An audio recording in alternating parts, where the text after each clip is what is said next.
welcome to Table Talk, a place for honest conversations and getting to meet friends. I am super, super excited to be hanging out with these two sweet friends today. This is Alton Parker. Hi. And Meredith Thompson. Hello. This is my youngest child by 2 minutes. By 2 minutes. Her twin sister is 2 minutes older than her. But so this is my baby and a sweet friend. And I asked them to come because they are both just graduating high school. Yep. Woo! Crazy. My goal is to not cry during. I know Meredith's like, please, mother, don't cry. It's okay. Don't cry.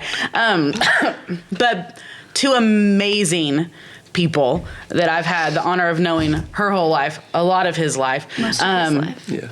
They love the Lord. They love people. They are going to do amazing things for the kingdom of God in their life, and I can't wait to get to watch them do that. But I wanted them to come on, one, because they are just graduating. It's this whole transition season, unknown, all the things that are going on. But I also think that sometimes as a church at large, we kind of look and go, are they good? Are they not good?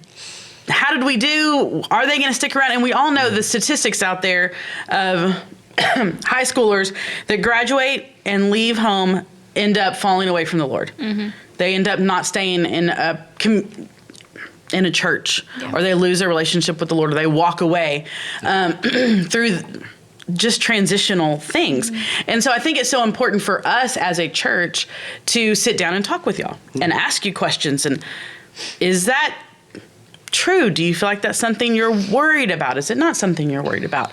And so I was so excited that they said yes to come in and hanging out today and just kind of talking through some different things. But first, I want everybody to get to know y'all a little bit. And so I'd love y'all to share just yourself. I'm sorry, I'm coughing. Your salvation story and your Sagemont story, just in general. Meredith, girls can go first. You want me to go first? Okay. Hello, everyone. I've been at Sagemont my whole life, right? I was born here pretty much. You were. So that's a good 18 years at Sagemont. And I grew up with, Christian parents, which is such a huge blessing, of course. And then started going to youth ministry in 6th grade.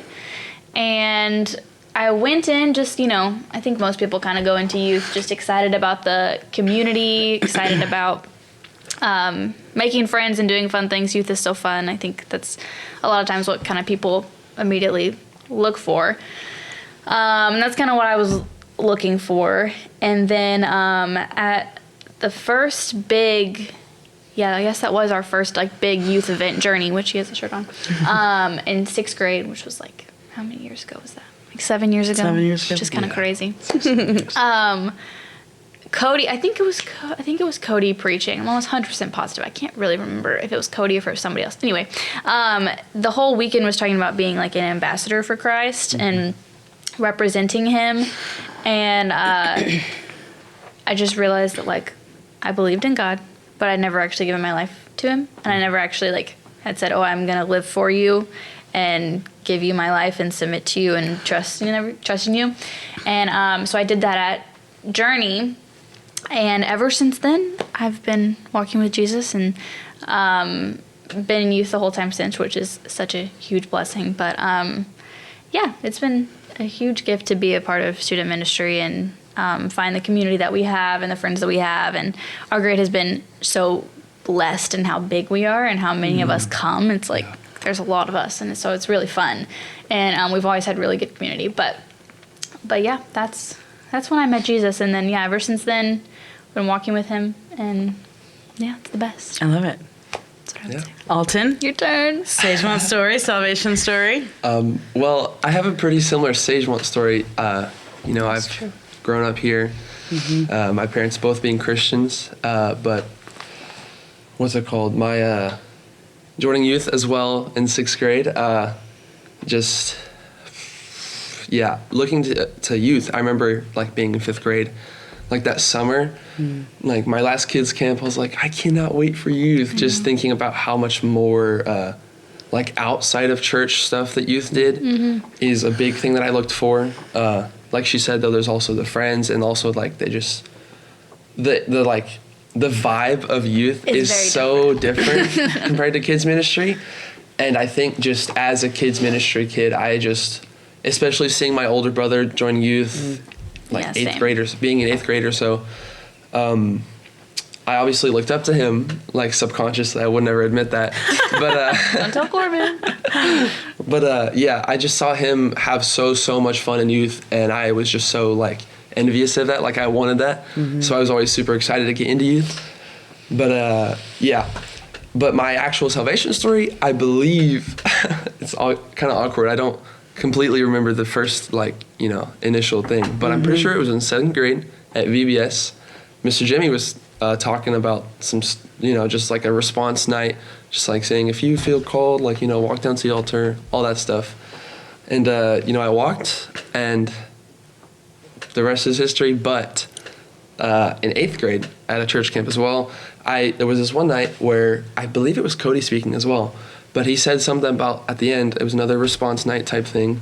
And he was like, if you have any questions, for your leaders, just about faith in general, just please go talk to them. Kind of him encouraging us to air out our doubts and not just let that fester. So I went to go talk to my small group leader, who's Joseph Parker, who I love so much. He's great. But I told him, I confess, I was like, hey, I've been really struggling with doubts. I don't know if I'm saved. This is just a whole thing. And he told me, it was a quote from some book or something. I can't remember from what. But he said something about doubt is almost like a confirmation of faith in a way, because why would the devil attack you with doubt if you're not saved? The fact that I'm saved is he's making me want to believe that I'm not. Yeah. So that I'll stop working for the kingdom, if that makes sense. Yeah. But obviously it goes case by case. But I feel that moment in 8th grade is when I realized yeah, I am saved. This is something that I need to, start taking seriously. Unfortunately, I can't totally say that I did start taking it seriously, but I knew that it was just a little spur on moment that I've always remembered. That's been really cool. I think it's so good for both of y'all to share. Grew up in a Christian home, coming to Sagemont Church, had those, 7-8-year-old moments of saying, I trust the Lord. I know this is what I'm supposed to do. And getting to have those experiences. But then as you got older, to really say, I need to know that I know. Mm-hmm. And I think it's so important that as your parent, and I know your parent, we celebrate that, right? As parents, don't go, but wait, I thought we prayed in their room when they were 5 or 6, which is beautiful and real, okay, and totally real. But then, man, I want my kids to know that they know the Lord. I think that's why student ministry is so great. Yeah. Is because it's a helpful thing to kind of help students do that. And Cody and Haley and Miguel and Daniel and everyone that's there, and all of the small group leaders too, that's the goal, is they want students to come in and get it and not just walk away with it being oh, it's fun, yeah, right, it's so fun. They talk to us and they want us to understand who Jesus is and what it's not just believing in God, but living for him and giving your life to him and trusting in him because he's good. And that's why I think that's why student ministry is as great as it is because that's the priority. Right. If Absolutely. you know Cody Watucky, that's the priority. That's his heart. He wants people to get it. And so, yeah. Yeah. I think y'all came into student ministry at such a sweet time. Yeah. Because y'all have had Cody all 7 years. Yeah. In previous, we had gone through some seasons of transition in student ministry and different student pastors, and the cool blessing that y'all have had consistency with Cody, and also consistency in that the Cody following the Lord and going, I want kids to know that they know, and then to go out and share it. Mm-hmm. Y'all have gotten to see that that happen. Mm-hmm. And it's taken years of teaching kids to that when you are older, or even whenever, that you're going out and sharing the gospel. Mm-hmm. And talk a little bit about the Colorado mission trip, because I feel like that mission trip was really a turning point for student ministry. It was. I think it was a time when they trained y'all up very specifically and then said, okay, now go out and do it. So y'all, the smile on their face when I just mentioned it, right? Well, you said you were going to ask us our favorite memory, and that's what I was going to say. Yeah. Is that what you were going to say? Yeah. I mean, it really was something special about that trip. Yeah. Y'all just explain what it was. I know what it was. Explain what it was, what y'all did, and why that was important. You want me to, or you want to go? I got it. But Okay, it was got it. 2022, maybe 2021. Our sophomore year, whenever that was. Yeah, our sophomore remember. year. So we're now graduating seniors, but it was our sophomore year. It was the spring break of that year, whatever year. And we basically all just got thrown into Colorado. We stayed in like some A stinky gym. A gym of It was like some It was a so very gym. nice It church was that very opened up generous. and let It them was sleep very on their generous floor. of them to let us have their gym. It was Thankful. smelly. It was nasty. It might have been partially I think it was partially y'all that were. maybe. We had the guys stay in the gym and the girls Yeah. stay in like some think- outer rooms, like I think connected they made rooms. it stinky. Yeah. Maybe. I don't want to claim that. But yeah, that's besides the point. We stayed there. It was, honestly, I feel like simply being in the gym was almost a humbling experience. Yeah. Which is like crazy to say because it's still like, a lot better than a lot of people live in. But anyways, we were partnered with a church. Doug Hickson, I believe was his name. Yes, Doug. He was planning a church called Connection Church in Longmont. Longmont. Thank you, Longmont, Colorado. So we were staying right by there. We were helping him out with just like, there were some days where we would give out goodie bags to like just the public and like pray for them, share the gospel with them. There were days where, did we ever do any like specific hard labor? I can't really remember. Like we go build a house or something. No, we didn't do that. We like made the goodie bags. Like there was a few days we yeah. would split, and like some of us would like make. Like and an it had the assembly little line, what are the things called? Like Tracks. little tracks that like would tell people about the church, Yeah. just to like get the word out that they were planting a church. Because in Longmont, there's just not a lot of churches. It was like a very It was a broken town. yeah, it was a broken place. Well, I think that was the thing that I knew the plan going in because they did a bunch of training on sharing the gospel and sharing your testimony in small groups and quickly and all that before they went. And then the plan was to literally go walk the streets, go into different stores, see who they could talk to, and literally stop and share the gospel. And y'all were sophomores Yeah. in high school. Y'all were like 16, so 15, 16. We had some and there were weird- younger ones. we had some And, weird encounters with people. I mean, some yeah. really You remember the skate shop guy? I remember the skate shop guy. That was, I think, the one day we were together Yeah. while we were out walking around, and we went into this, like, I mean, it was just purely, the whole trip was that we were just going to go tell people about Jesus and tell them about this church and invite them to this church. And one day we went into this, I think it was like the last day, we went into this skate shop, and there was this man, and I think you were talking to him, and you were just like telling him about the church, and you offered to share the gospel with him, and he just challenged everything you said. He just was coming back and was like asking all these things, and just, he was nice though. He just like, it was interesting. Yeah. We had a was bunch wild. of very weird, me and Shelby Gonzalez had this really strange conversation with this guy at a hospital, because we also would did we bring goodie bags to the hospital or something? I think it was. Something like that. And me and Shelby had this super interesting conversation with this man telling us he was Jesus' brother. We found him on the side of the road. Golden. Remember? Golden. His Oh name my was, gosh. His name was I forgot Golden. about him. And he was telling us that he was going to start a podcast with Jesus when Jesus came back. wow.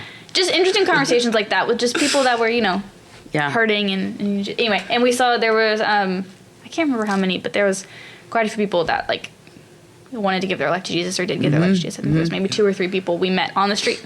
Yeah. Which I think is such a neat experience for y'all to get to have as young people. I think that was very formative. And then coming back, and now it's very natural for y'all to have conversations about Jesus, to talk about him, to share him wherever you happen to be.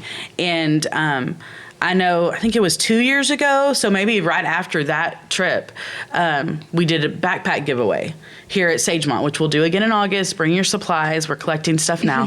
A little shout out to the backpack giveaway. But part of it was student ministry came alongside missions and kids ministry. And as people were walking in the building to come and get their backpack, a student or two would pair up with families as they walked in and just walk the hall with them. And afterwards, I went to Cody and I said, Cody, the thing you've been working towards, the thing God put on your heart years ago for kids, students, to comfortably just share their story and stop and pray with people and share the gospel, they're doing that. Yeah. Like, it's happening at Sagemont. And if you haven't gotten to see that in our students, come get involved in some things and watch them.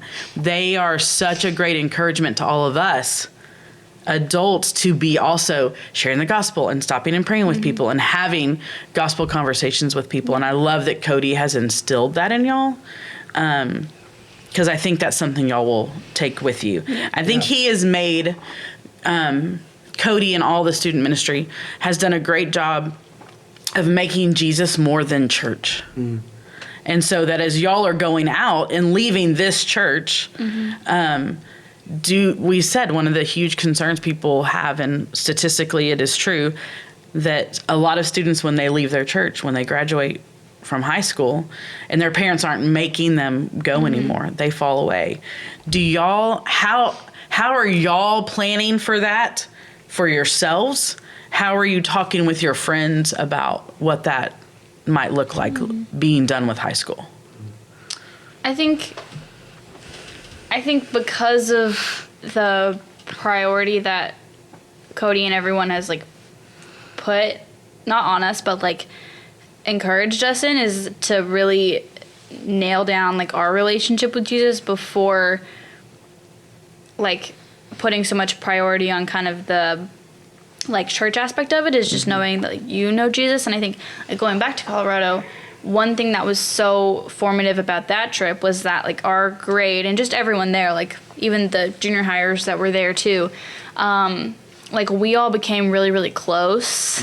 And I think that's when our community became really strong, because we all became really good friends. And I think literally doing a ministry together in Colorado brought us really close. And there was like one night that was really awesome. And just, there was just a bunch of things that happened on that trip that brought us really close together. And so I think having a community like we've had of people with, like, our friends genuinely love Jesus. Like, there's a lot of us in our grade, but like we genuinely know Jesus. It's not like we're just there and like, oh, yay. Like, no, we know. And I think having leaders like Cody, but then also just the way that God has moved through our ministry is really powerful, just because like knowing that you know him, I think it's not as scary leaving, because it's like, well, I wasn't relying on church to begin with, so now I'm not going to rely on this ministry when I leave. I think that's kind of, are you relying on your small group leaders and your friends and the community of Sagemont to kind of keep you like together and keep Jesus on your mind and like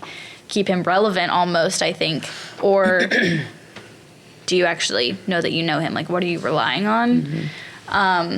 So I think for us, maybe it's not as scary thinking about that, but it is such a, what did Chuck say the other day? That it was such a large statistic. I don't remember what he said. It's a huge percentage. But it's a lot.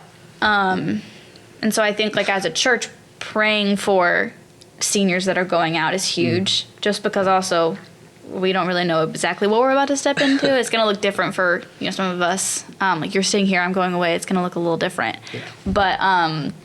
But yeah, so I think it's not as scary when you think of it that way. But I mean, I feel like all you can really do is just like encourage students and pray for them and pray that they would stay with him and pursue him and not get swayed by the world. But yeah. What are y'all's plans after graduation and summer and all the things?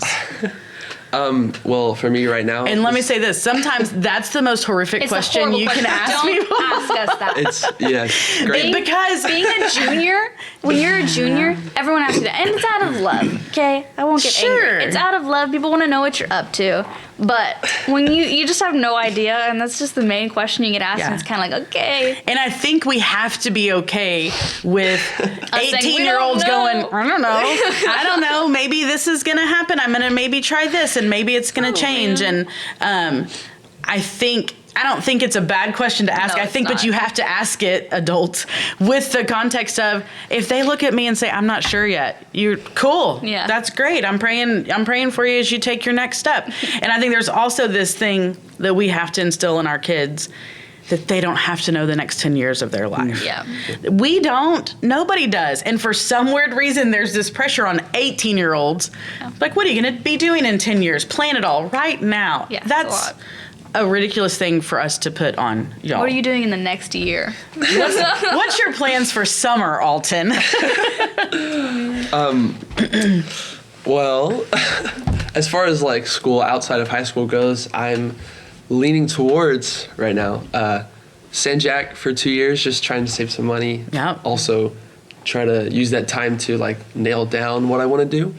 And then after that, right now, I'm leaning towards U of H for some sort of business. I'm thinking management right now. Mm-hmm. But that sort of, the business management aspect has kind of come from a realization that, like, okay, so I serve on the worship team and the youth, and that has been really, really good for me to realize that I'm like, even just like in little aspects, like I can see myself like as a leader, sort of. For sure. And honestly, like that was a little bit hard to say because it's like I hate saying that, like, oh, I'm a leader, but No, but it's like It trying to sounds put prideful, myself- but it's not. Yeah. It's not. Yeah. Yeah. But that also has come from like in forms of encouragement from other people. Mm-hmm. Like a couple weeks ago, I went out to eat with Grant, the worship leader, and he encouraged me in that aspect, saying like, you know, he sees me as a leader, and it's been really cool for him to see, which was just super, super encouraging, like spiritually, just to be like, okay, so I am doing okay, like, you know, that type of stuff. But B, it was like, dang, I could like use this in other aspects of my life. Like I don't have to only be a leader in the church. Like I can be a leader at school, I can be a leader at work, all these things. So that sort of led me to see business management as like an open door almost. Absolutely. Obviously that's still fairly far in the future, like at least a couple years. So that's still subject to change, but Yeah. that's like But what I I'm leaning love that towards. even what you're doing now, just in here at the church, in your job, shout out to Chick-fil-A, this guy, and even watching you at Chick-fil-A and how they have noticed. He doesn't just work at Chick-fil-A. He's what is your position? I'm a trainer. He's a trainer. Certified trainer. See? There you go. These are the things, and that's so good for you to see that all those open doors and the ways that God directs you, you don't know where they're going to lead, Yeah. but you do them to the best of your ability to honor Him, and then He blesses that, and it's going to be fun to see where you end up. Yeah. You can own a Chick-fil-A. Pete Owner, Wilbanks. operator. Not Pete Wilbanks. I just called Luke Pete. Oh, Luke Wilbanks Jr. was gonna is say, what I there was you trying go. to say. There you go. See, you never know what God's going to do, Yeah. but you're doing a really good job, and I love seeing that in you. And then Meredith. I am going to Liberty University in the fall, in Virginia, far away. Far away. I have a friend going to UCLA. It's funny. We're like, we couldn't have chosen to be farther from each other. Well, I mean, we could have, but like You're very America-wise, we're yes. on opposite ends. Opposite coasts. Yeah, I'm going to Liberty University to major in global studies. I'm going to go into the mission field. So that is the first step. And I'm getting to go to Kenya this summer for about 5 weeks to intern with New Hope Initiative. So doing that and then going to Liberty. So I don't know what I'm going to do after, but Yeah. I just want to go to the mission field, and wherever that opens, that's great. That's what Cody told me. That's another thing in Colorado. I talked to Cody, and I was like, Cody, I know I want to do missions. Don't really know how I'm supposed to do that. And he was like, he said he just gave me the most simple advice, but it's like very profound. And he said, you just have to submit to the Lord, and when He opens doors, you go through them. Yep. So that's what we're doing. That's it. So. Which is exactly the perfect thing to do. Yep. I love that. Okay, so let's say y'all are getting to talk to, let's say, the sophomore class. Looking back, what are things that you would look at, and not just at Sagemont, just in general, what are things you would say, hey, make this a priority. This actually is important and pays off. And what would you say, this seems important, but it's not really as important as it seems when you're a sophomore or a freshman or whatever. I think, our sophomore year was when a lot changed for us, like when we all became really close. And I think I would say it's a very hard balance of like having a strong community and building a strong community, not being distracted by that community, because I think when you become really good friends, it's easy to like come to youth for that. Yeah. And I mean, I would say like my junior year was super hard, and like was even coming to church was a drain. Yeah. And I think that's because in the really, really great part of making such good friends and us literally becoming like family, we were super close and spent a lot of time together, which is great. But I think when that kind of became a priority in ways, I wasn't coming to church like to encounter the Lord. I think sometimes I would get distracted and kind of would just come for friends, or come and just be distracted by like, oh, you know, are we going to do this? And let's go hang out and do this. And just, I don't know, it just becomes a distraction. And so I would say, yes, create good community that loves Jesus. And, but I think you'll kind of reach a point in youth ministry where it's you have a choice to either have friends that are just fun and going to be friends, or be a community that like encourages each other to privately pursue Jesus and pursue him together. And like, when you're at church in your small groups and everything, you also have a choice to have intentional conversations, or just come and kind of talk about like surface level things. You really do get to choose that in student ministry among your friends. And so I think be a leader and encourage your friends to pursue Jesus privately, and for y'all to, I don't know, I think like in private be filled by him so that you can come to church and like give to the people around you. But yeah, I just think when you hit like freshman, sophomore, you really get to choose that, because like when we were in junior high, the girls were friends and the boys were friends. We weren't really friends together. I mean, we knew each other, but we weren't. You're kind of like, oh, it's awkward. You're like, oh, this is weird. But when we became like sophomores, we all became friends, and you just get that choice, is what I'm saying. So choose to pursue Jesus and not get distracted by the fun stuff. I think that's a good word for us as adults that are really checking your heart while you're coming to church.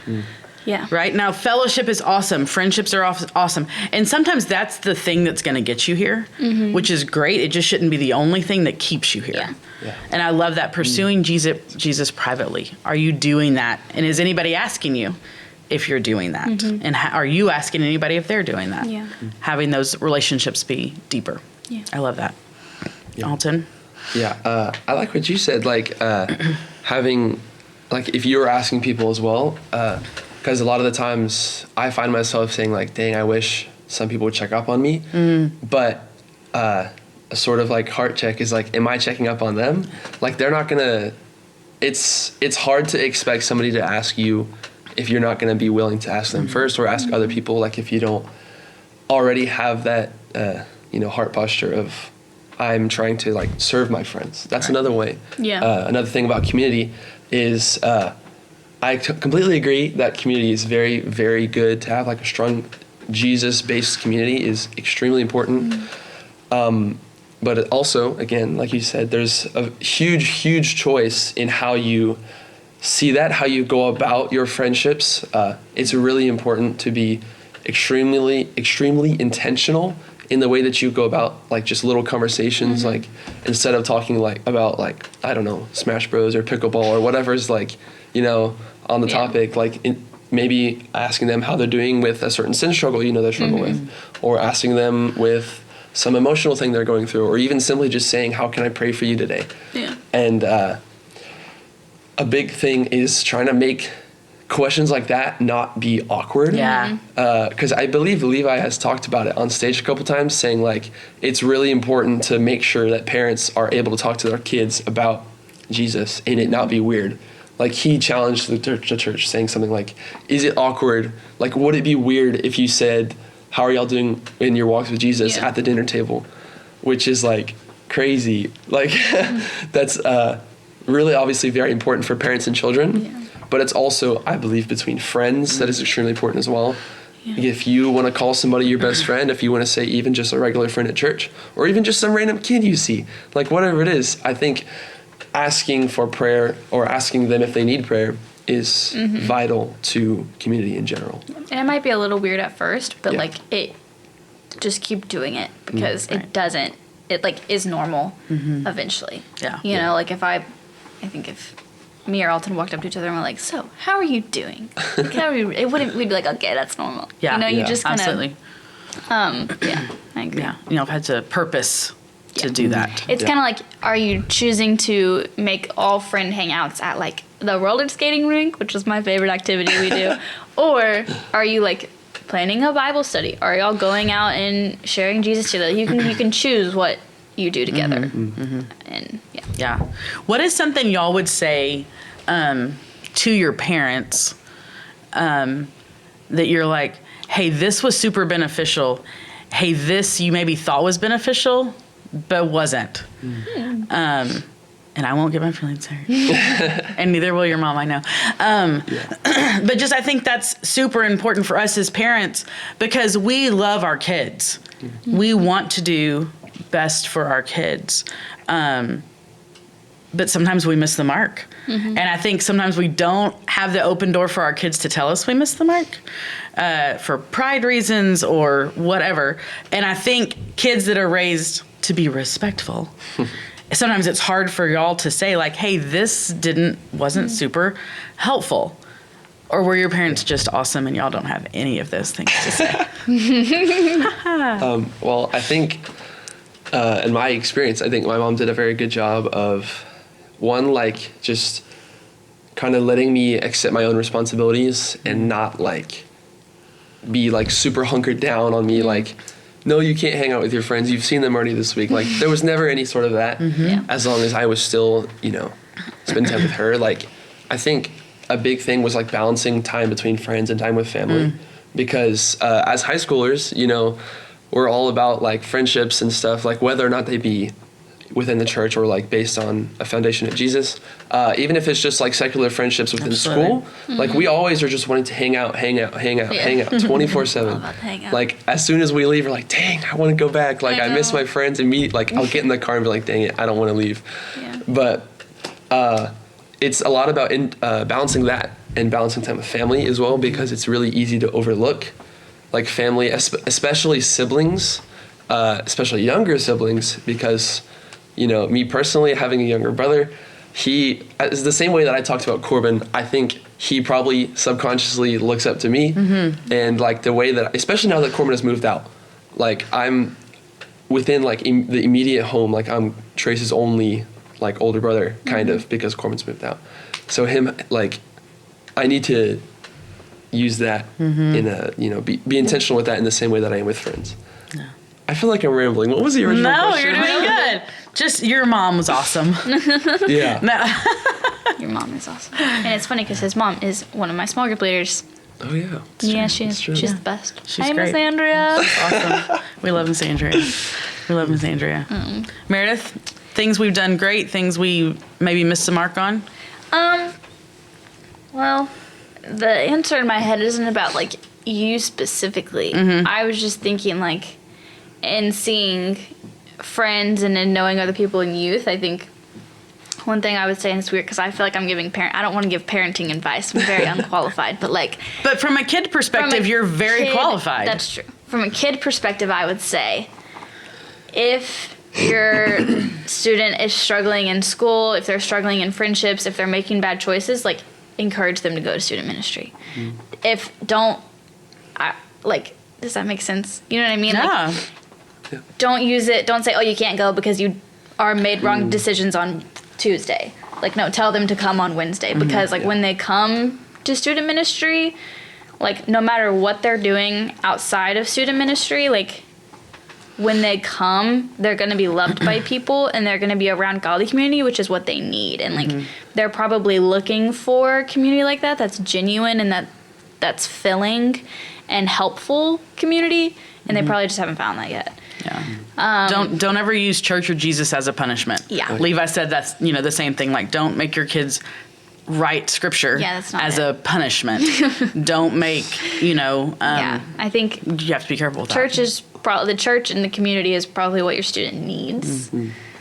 So if they're struggling, encourage them to go. And I think also like when we get really busy, like as we've gotten older, you just get busier and busier and busier.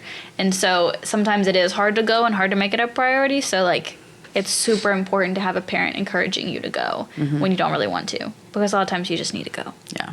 So. Yeah. And I would say, I think as a parent, modeling that, that you don't get so busy, church isn't a priority for you. Yeah. Because it's hard if you're going, you need to go, but you're not making it a priority. Or you need to be in the Word, but you're not in the Word. And so modeling that so that your children see it makes a huge difference. Makes a big difference. What would you say to the church at large, just on how they can love y'all well, how they can encourage you? The church at large, you have their ear. No pressure. Like, what's something that we can do? Oof.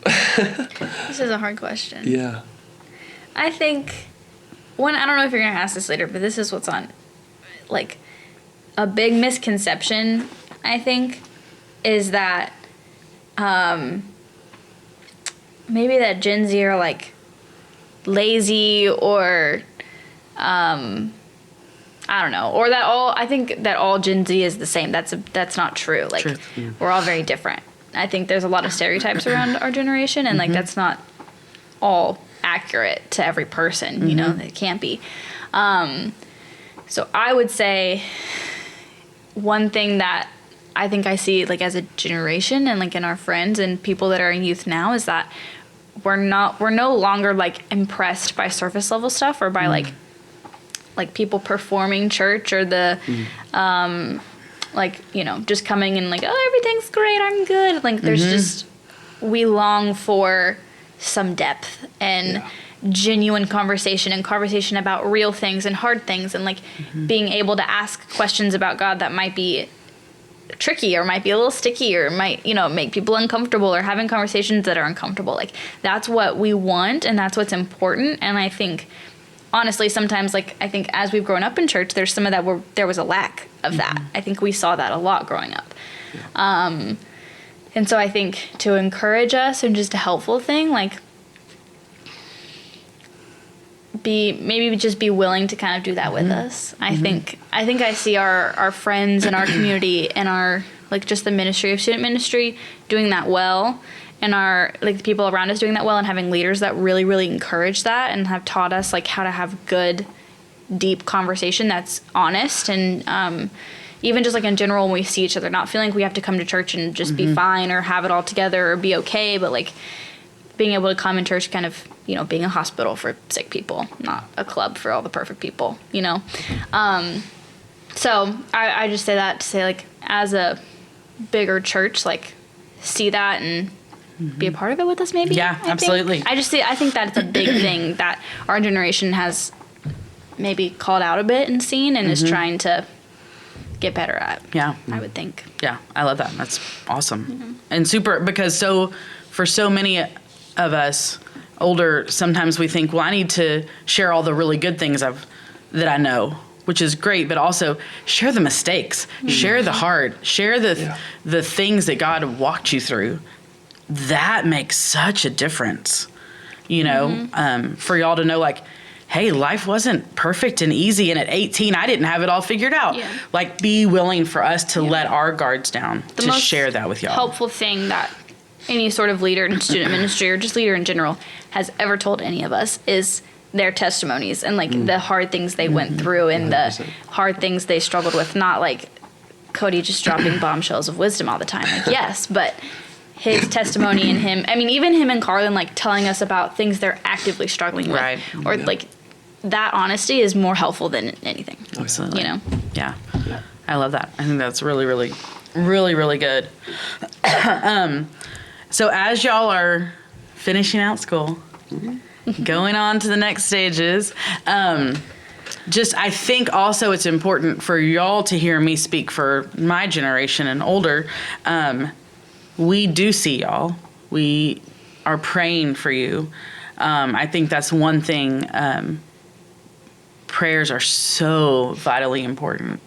And for y'all to know, hey, we are praying for y'all. We love to pray for the students. And as y'all are going off, and I know Chuck has said this and Cody has said this, even when you finish student ministry, whatever you decide to do, Sagemont is here. Right? And it's not Sagemont the building, it's Sagemont the people. Yeah. The people are here. And I love that Chuck Davenport even said, like, hey, as you're looking at churches that you maybe are going to go to as you go on in your life, send us the link. Let us look at it. Let us help you see, is this a church whose values match up with the Lord and Scripture, or are there things you should be aware of? And using this place and using these people as a continued resource as you continue to go. We want to help you stay strong in your walk with the Lord. Yeah. So I so appreciate y'all coming and hanging out. It was super fun. Y'all did a great job. Y'all, as you see our students, stop and encourage them. As you see seniors that you know are seniors, stop and encourage them. Pray for them.